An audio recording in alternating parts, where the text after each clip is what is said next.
What's up everybody, my name is Dwight and welcome back to GeForce Garage. Now we've had James Walter on our show in the past, but we didn't give him a chance to really show off his talent in PC modding. So we brought him in today to show us his completely impractical but awesome Blade Runner inspired PC mod that he's calling Tears and Rain.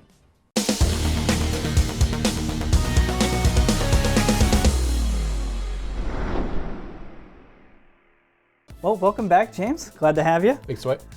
So what was your inspiration behind this build? So in general, it was last year, and it was around the time that the trailer just dropped for the new Blade Runner film. And the original Blade Runner, it's always been one of my favorites. So I started just thinking about the universe, really thinking about what do I want to apply and focus on with the build, and designed all 6 sides of the case, front, back, top, bottom, and the sides. All sides feature anywhere from 2 to 4 panels of acrylic. Wow, this thing must weigh a ton. Yeah, with the case itself, plus all the components and the fluid and everything, it's probably around 120, 130. Wow. So it's heavy. That is a heavy case.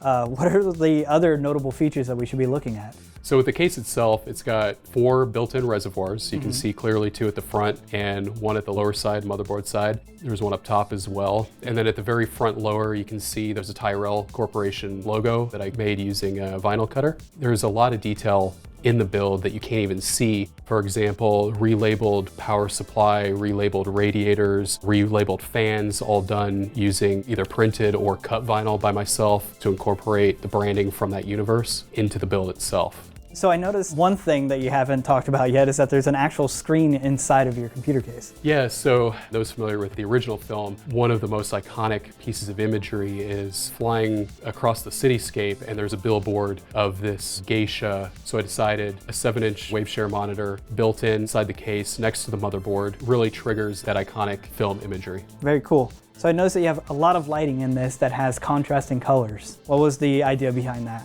Big inspiration for that was actually from the movie poster for Blade Runner 2049, which had this antagonist crimson and protagonist teal. Okay. So the lighting is coming from using dark side RGB strips combined with the lighting that comes standard, of course, with the Corsair RGB RAM, and then the ASUS Aura RGB lighting that comes with the Zenith Extreme board. And then all of your tubes are nickel plated, or? So for tubing in the build and the fittings, I went with Toughpower Black Sparkle. The tubing itself is their Black Sparkle plated brass tubing, going into all Toughpower fittings as well. Speaking of all the components in here, what are the actual specs of this PC? So for this build, I went with AMD's ThreadRipper 1950X, which is being cooled by a water-cooled heat killer block.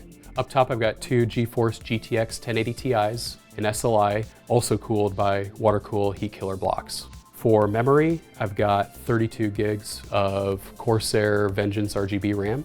Storage-wise, I've got 2 Samsung M.2 500 gigabyte 960 EVOs. And then on the back side, I've got 2 10 terabyte BarraCuda Pros in RAID 1. Wow. And also back here powering everything is a Thermaltake Toughpower 1250 watt power supply.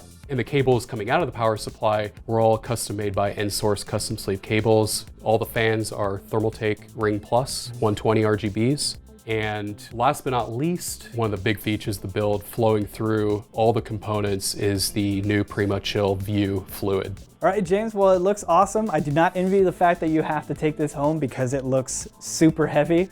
Thanks again for coming by. Thank you, Dwight. Yeah, hopefully we'll see you for something else pretty soon. Thanks everybody for watching. If you enjoyed this type of video, be sure to hit that subscribe button down below, and we'll see you for the next one.